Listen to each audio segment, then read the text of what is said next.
You ever look in the mirror and see those puffy eyes staring back at you, even when you know you got a good night's sleep? Yeah, most of us just chalk it up to getting older or being tired. But what if it's not a cosmetic thing at all? What if that puffiness is actually a quiet signal from your body? A message we've all been taught to just ignore. Okay, let's really get into this. Because that's the real question, isn't it? We're gonna look right past the surface and treat this like a little mystery. Those puffy eyes? That's our first clue. And it's pointing to something way deeper going on inside your system. We're talking everything from your kidneys and your blood sugar all the way to your nervous system.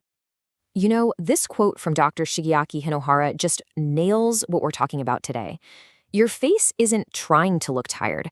It's trying to talk to you. It's whispering these vital clues about what's happening on the inside, and we are about to learn how to actually listen. All right, let's start the investigation. It turns out there are three main culprits hiding behind that stubborn under-eye puffiness.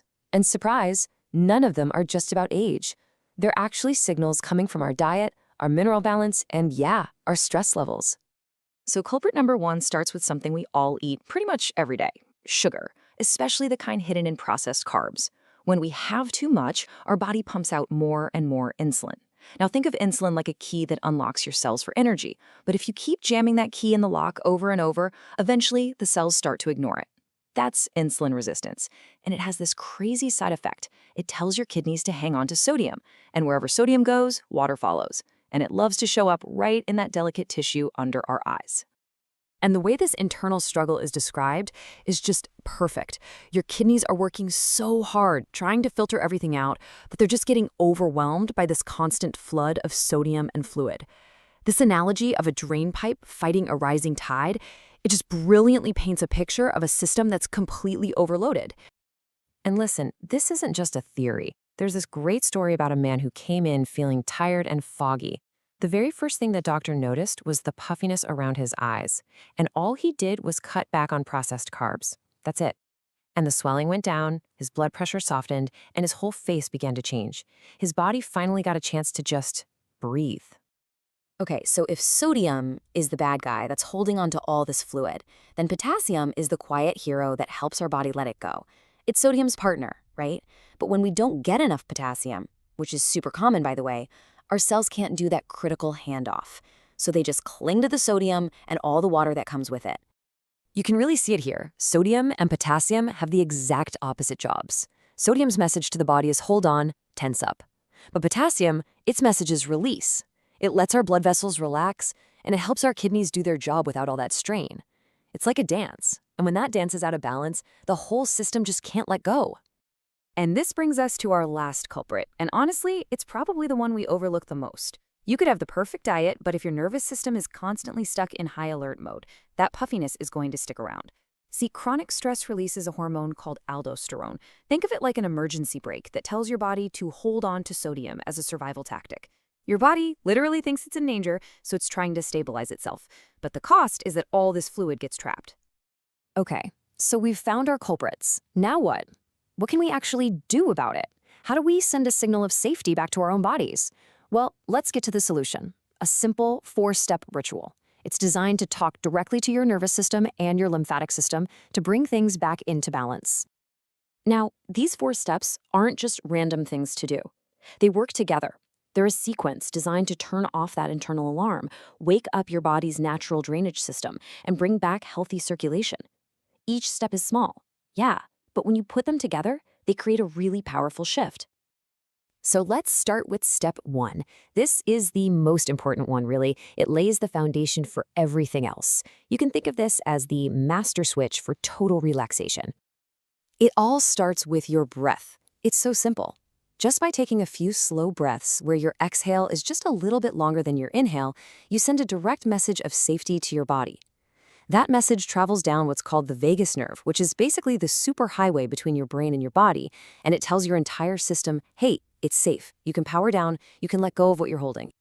All right, now that we've flipped that master switch to calm, we can start to work with the fluid itself, and that brings us to step 2. So using 3 fingertips, you just start a really gentle, rhythmic, pulsing motion right under your eyes. The key word here is lightness. You're not trying to push or force anything out. You're just gently waking up your lymphatic system.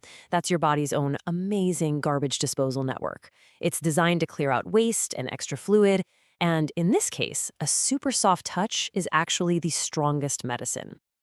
Okay, so we've started to get the fluid moving. But, and this is the crucial part that almost everybody misses, we have to give that fluid a clear path to get out. And that is exactly where step 3 comes in. We're going to move down to our collarbones and just tap lightly. Think of it like this. You're opening the main drain at the bottom of a funnel. See, all the lymphatic fluid from your head and face drains into this one spot.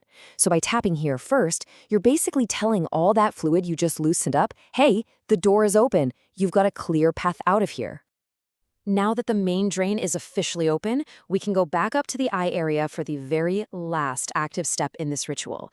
And this one is all about restoring things. The final step is to just gently flutter your eyelids. What this does is it wakes up that circular muscle that supports your entire eye. When that muscle gets kind of dormant, the whole area can look tired. So by activating it, you're not just helping with drainage, you're actually strengthening the structure that keeps your eyes looking bright and awake. And to finish it all off, you do a few gentle gliding strokes to kind of escort any last bits of fluid toward those drainage points. Then you follow that with some warming taps to bring fresh blood and circulation back to the skin. And you close the whole thing with one last deep breath. This final breath, it doesn't just end the ritual, it seals in all the benefits, leaving your body in a real state of balance. Now, what is so incredible about all this is that the effects of this simple daily ritual, they don't just stop at your eyes. This is where you start to see this beautiful ripple effect spread through your whole body. It's proof that these tiny little actions can have some really profound consequences. I mean, think about it. When your nervous system is constantly being told that it's safe, everything just works better. Your kidneys can finally do their job without fighting that rising tide of stress hormones and sodium. Your blood flows more freely. A lot of people even say their sleep gets deeper and their digestion gets better. What's so important to get here is that the puffiness in your face was never the problem, it was just the most visible messenger. And when you listen to it and fix the root cause, the benefits are felt everywhere. And that right there is really the most powerful takeaway. This ritual isn't about forcing your body to do something it doesn't want to do. It's about removing the obstacles, the stress, the mineral imbalance, and just gently reminding your body of the healing path it already knows how to take. It's all about cooperation, not correction. So, as we wrap this up, I'll just leave you with this one question. After everything we've just uncovered, take a quiet moment and just listen. Look past the surface, beyond the stuff you can see. What is your body whispering to you today?